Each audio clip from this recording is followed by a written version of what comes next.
Guro, ang makasalanang alagad na ito ay hindi ang banal na anak. Sa ibang tagpo sa Treasure Tower, nagtipon ang mga tao sa labas.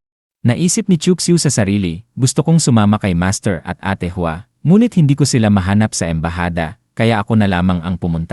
Isang matanda ang nagsabi kay Chuxiu, mangyaring sumunod sa akin ang banal na anak. Ito ay Treasure Tower Dongtian. Sinabi ni Chuxiu, maraming salamat, matanda.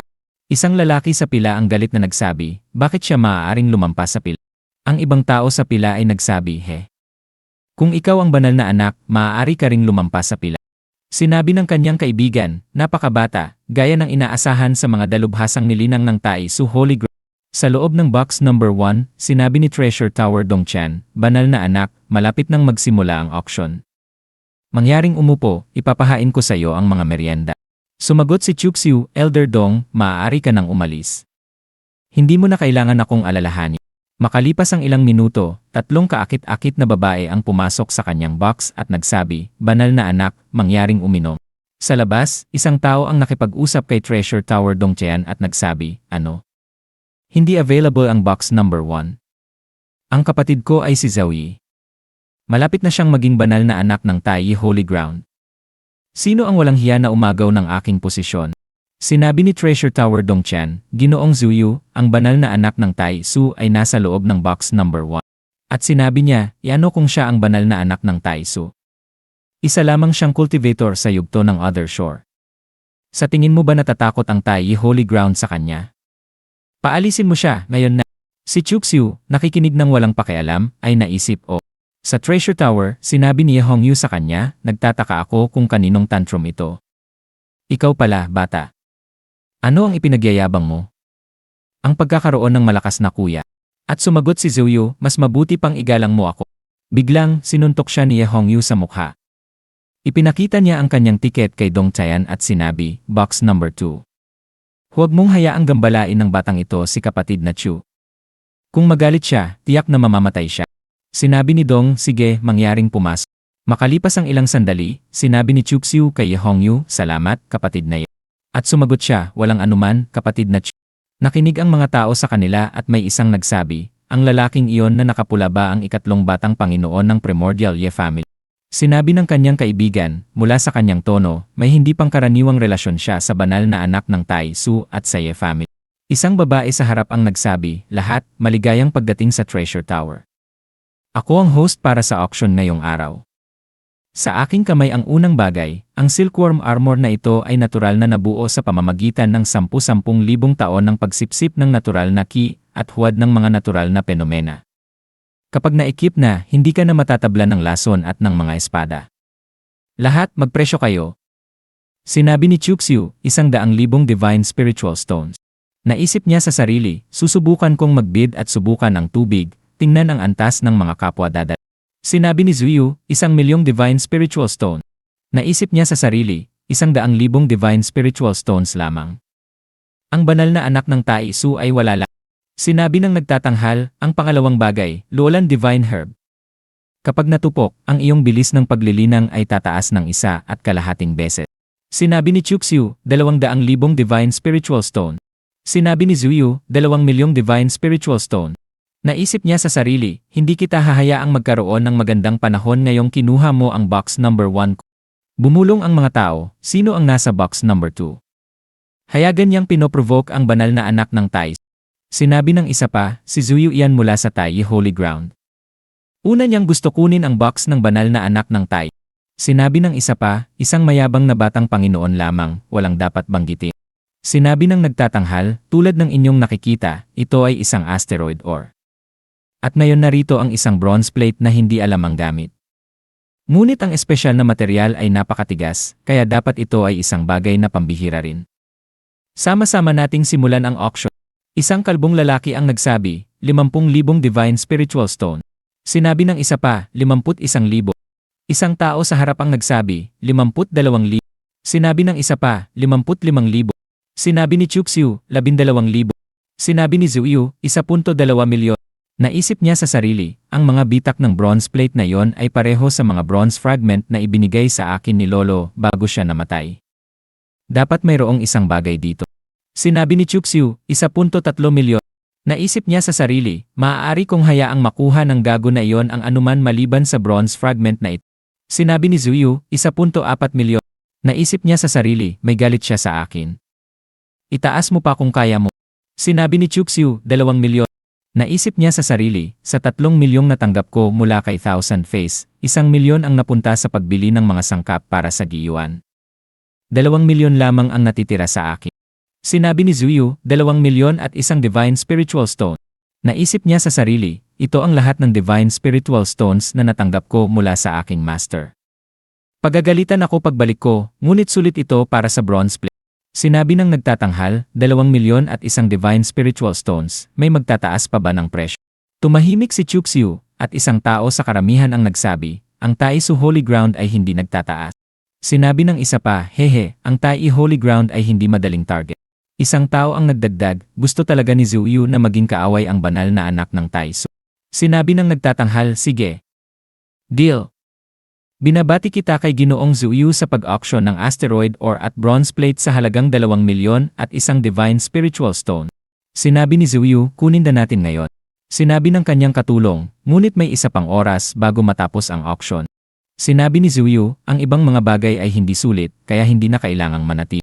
Tumayo si Chuxiu at sinabi, may negosyo ako. Magsaya ka, kapatid na yan. Sinabi ni Hongyu, kailangan mo ng tulong ko. Sa kabila ng aking hitsura, ako ay isang may kakayahang manlalaban. Sinabi ni Chuxiu, salamat, ngunit kaya ko ito ng mag-isa. Sa labas, naglayag si Zuyu at ang kanyang katulong sa ilog. Naisip niya sa sarili, sa pagtingin sa ugali ni Chuxiu sa bronze plate, maaaring mayroon din siyang bronze fragment. Matalinong umatras bago matapos ang auction upang maiwasan ang anumang insidente. Biglang lumitaw si Chuxiu at sinabi, Taisu Chuxiu, nandito ako upang humiram ng isang bagay. Zuyu, hihilingin ko sa iyo na bigyan mo ako ng mukha. Naisip ni Zuyu sa sarili, hinabol niya talaga ako. Sinabi ng katulong, ang auction ay ginanap ng patas. Bakit haharangin ng banal na anak ang aming daan at pipilitin ka? Sinabi ni Chuxiu, pipilitin ko kayo. Gusto ko lamang humiram ng isang bagay mula sa inyong batang Panginoon. Kailangan mo bang gawing masama ang tunog nito? Naisip ni Zuyu sa sarili, kung pahiramin kita, hindi na ito babalik. Sinabi ng kanyang katulong, ano ang pagkakaiba sa mga bandido kung gagawin ito ng banal na anak? Sinabi ni Chuxiu, ayos lang kung hindi mo ako bigyan ng mukha, ngunit ang sabihin na ako ay isang bandido. Kinuha niya ang kanyang broadsword at sinabi, iyon ay walang katotohanan. Elder mo, gambalain mo ang mas mababang santo. Hayaan mong ako ang bahala sa iba. Sinabi ni Mufian, sige, mag-ingat ka. Tumalon siya patungo sa kanila. Naisip ni Zuyu sa sarili, hindi ko inaasahan na si Chuxiu ay magiging napakadesisibo at agad na kumilos nang hindi nagbibigay ng anumang puwang para sa negosasyon. Sinabi ng kanyang katulong, Ginoong Zuyu, ako ang bahala sa babae. Ingatan mo ang iyong sarili. Biglang ginamit ni Mufian ang kanyang kasanayan sa katulong. Ginamit ni Chuxiu ang kanyang kasanayan, secret technique, Chaos Lotus. Ginamit ni Zuyu ang kanyang Xing Azure Flame Phoenix. Nagbanggaan ang kanilang mga kasanayan at lumikha ng isang malaking pagsabog. Sinabi ni Zuyu, hindi ko nais na lumaban sa iyo. Kasalanan mo lahat dahil hindi mo binantayan ang iyong bibig. Biglang, dumating si Chuxiu mula sa likuran. Sinabi niya, lahat ay nagtatapos, at tinamaan si Zuyu na naging dahilan upang siya ay mahulog sa ilog. Tumalon si Chuxiu at tiningnan ang katawan ni Zuyu, tahimik na pumailang lang sa ibabaw ng ilog. Ngumiti siya. Biglang, isang babae ang nagsabi, banal na anak na Chuxiu, dapat mong kontrolin ang iyong mga aksyon. Bakit kailangan mong lumayo ng husto? Sinabi ni Chuxiu, sino ka? Isang babae sa kabilang bangka ang tumugon, ako si Lady Zhen Yaoyi. Umubo si Zuyu at nagsabi, nagpapasalamat ako kay Lady Zhen Yaoyi sa iyong pagliligtas. Sinabi ni Chuxiu, isang tao mula sa pamilyang Zen. Sinabi ni Lady Zhen Yaoyi, nagtataka ako kung maaari mo akong paboran at iligtas ang buhay ni Zuyu. Sumagot si Chuxiu, dahil ang isang kagandahan tulad mo ay nagtanong, hindi ako masyadong matigas. Maaari ko siyang iligtas hanggat ibibigay sa akin ni Zuyu ang bagay. Sinabi ni Lady Zhen Yaoyi, si Zuyu ay nagbid para sa bagay na yon ng patas. Masyado kang sumusobra. Sinabi ni Chuxiu, dahil igit mong protektahan siya, maaari kayong mamatay ng magkasama. Naisip niya sa sarili, dapat kong makuha ang bronze plate ngayong araw, kahit anong mangyari. Sinabi ni Lady Zhen Yaoyi, Chuxiu, masyado kang mayabang. Gusto mo bang mag-spark ng digmaan sa pagitan ng Taisu at ng pamilyang Zen?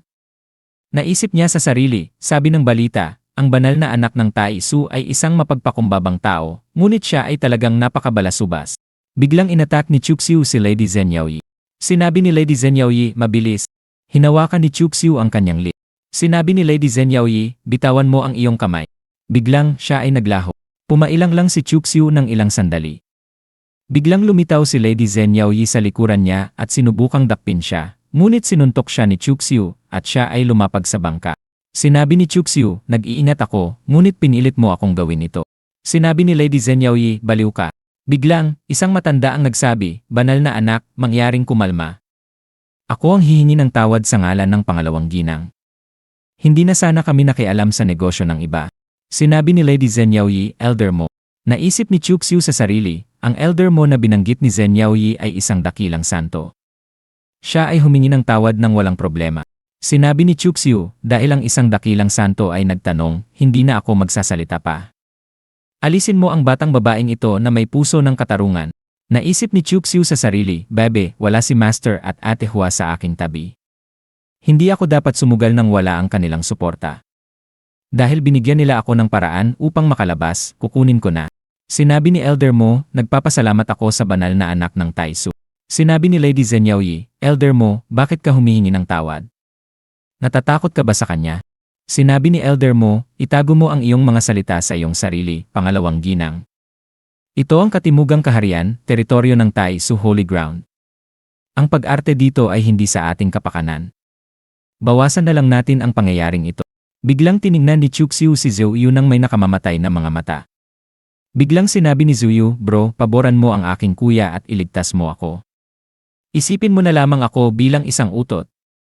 Ibibigay ko sa iyo ang gusto mo, bro, iligtas mo lang ang buhay ko. Maaari ka bang magsalita? Pakiusap. Natatakot ako kapag hindi ka nagsasalita. Sinabi ni Chuxiu, kung gayon, ilabas mo ito, ngunit depende sa aking kalooban kung ikaw ay mabubuhay o hindi. Inialay ito ni Zhuyu kay Chuxiu at naisip sa sarili, ako, si Zhuyu, ay nagtagumpay sa buong buhay ko, ngunit nabigo pa rin dito. Sinabi ni Chuxiu, magpatuloy ka. Sinabi ni Zhuyu, ano? Sinabi ni Chuxiu, kung gayon, ako na ang kukuha. Sinabi ni Zhuyu, hindi, ako na ang kukuha. Ito ang gusto mo, tama ba? Sinabi ni Chuxiu, tama yan. Matalino ka pala. Naisip niya sa sarili, ang iba pang sword fetus ay nasa kanya pa rin. Tama ako, malaki ang kikitain ko sa pagkakataong ito. Sinabi ni Zhuyu, bro, ibinigay ko na ang mga paninda. Maaari mo na ba akong pakawalan? Biglang inilagay ni Chuxiu ang kanyang espada sa tabi ng lid ni Zhuyu at sinabi, hindi. Sinabi ni Zhuyu, bakit hindi? Huwag kang maging walang katotohanan, Chuxiu. Sinabi ni Chuxiu, kung walang pagtanggal ng mga ugat, ang damo ay tutubo muli pagkatapos ng simoy ng hangin. Kaya, gusto kong tanggalin ang ugat kapag gumagawa ng isang bagay. Sinabi ni Zhuyu, ama, ina. Patawarin niyo ako sa hindi ko pagbabayad sa inyo. Tandaan niyong ipaghiganti ang inyong anak. Naghanda si Chuxiu na iwasiwas ang kanyang espada, ngunit biglang may tumama sa espada ni Chuxiu. Tumingin sa likod si Zhuyu at sinabi, kuya. Nandito ka na sa wakas upang iligtas ako. Sinabi ni Zhuyu kay Chuxiu, kapatid na Chu, paboran mo ako at iligtas mo siya. Sinabi ni Chuxiu, akala ko patuloy kang manonood. Sinipa ni Zhuyu ang puwit ni Zhuyu at sinabi, magmadali at sumunod sa akin pauwi, nakakahiya ka. Sinabi ni Zhuyu, maaari ka bang maging mas malambing? Aray. Sinabi ni Zhuyu, huwag kang kumilos, itinutuwid ko ang iyong mga buto. Sinabi ni Chuxiu, kapatid na Zhu, hindi mo ba plano na maghiganti pagkatapos kong saktan ang iyong kapatid ng husto? Sinabi ni Zhuyu, masyado kang seryoso, kapatid na Chu. Kasalanan niya ito dahil sa kanyang kahinaan. Karapat dapat siyang patayin. Sumakay si Chuxiu sa kanyang espada at sinabi, sige, magkita tayo sa lalong madaling panahon. Lumipad siya palayo na nag-isip, pagod na rin ako. Marami akong nakuha, hihinto na ako kapag sapat na. Makalipas ang ilang sandali, nagpahina si Chuxiu sa makinis, malambot, makapal na hita ni Mufian at sinabi, nagpapasalamat ako kay elder mo sa iyong tulong ngayong araw. Minasahe ni Mufian ang ulo ni Chuxiu at sinabi, masyado kang magalang, banal na anak. Ang pagprotekta sa iyo habang ikaw ay nasa labas ay aking tungkulin. Ngunit may isang bagay na hindi ko maintindihan. Bakit hindi mo pinatay si Zhuyu? Hindi ka ba natatakot na siya ay maghiganti sa hinaharap? Biglang nagbago ng posisyon si Chuxiu at sinabi, siya ay pinalo na ng isang beses, ibig sabihin ay maaari siyang paluin muli. Bakit ako matatakot sa kanya? Iiwan ko na lang siya sa likuran ng napakalayo na hindi na niya makita ang aking likuran. Pagkatapos ay wala na siyang kapangyarihan kahit na gusto niyang maghiganti. Biglang sinabi ni Chuxiu, "Elder mo, wala si Master dito. Gusto mo bang pumunta sa aking silid ngayong gabi upang talakayin ang paglilinang?"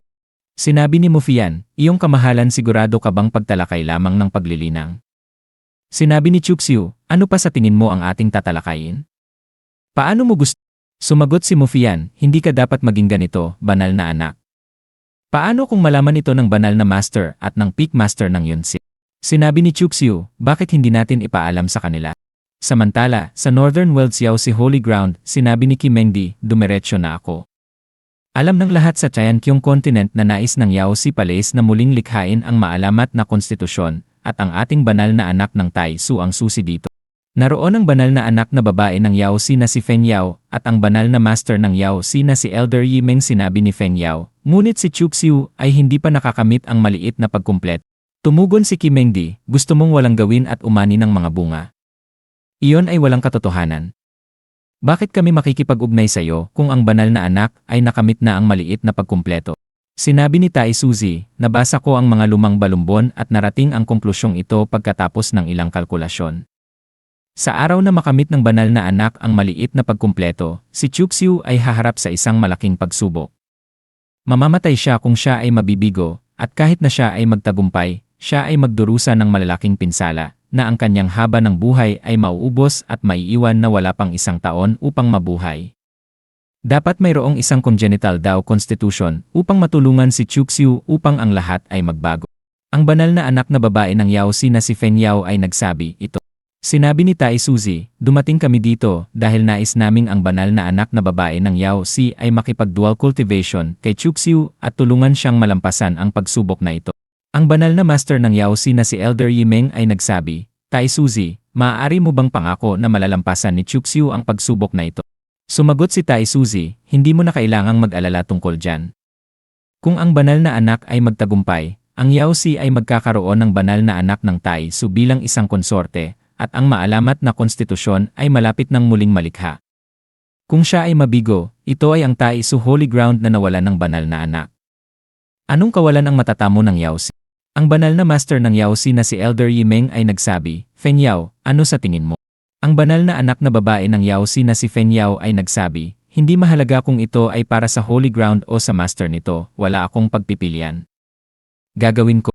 Naisip ni Kimengdi sa sarili, "Demonyo, ang demonyong traidor na disipulong iyon ay nakakuha ng magandang deal. Dudumihan niya ang isang magandang babae. Akala ko ako lamang ang sapat na ipahiya niya dahil ako ang Heavenly Fragrance Constitution at hindi isang congenital daw constitution, ngunit bakit ko naiisip iyon? Kung siya ay mamatay, mamatay siya." Ang banal na master ng Yaosi na si Elder Yimeng ay nagsabi, "Tai Suzy, pag-usapan natin ang kasal." Ang mga banal na anak na babae ng Yaosi ay hindi kailanman nag-aasawa sa labas. Sinabi ni Kimengdi, "Ano, gusto mong magpakasal ang banal na anak ng Tai Su sa loob?" Ang banal na master ng Yaosi na si Elder Yimeng ay nagsabi, "Siyempre hindi. Maaari silang mag-asawa ngunit maninirahan sa kanilang sariling mga banal na lupain. Kung ang maalamat na konstitusyon ay isisilang, ang bata ay palalakihin ng Yaosi." Sina Kimengdi at Tai Suzy ay nagsabi, "Sige, kasunduan na yon."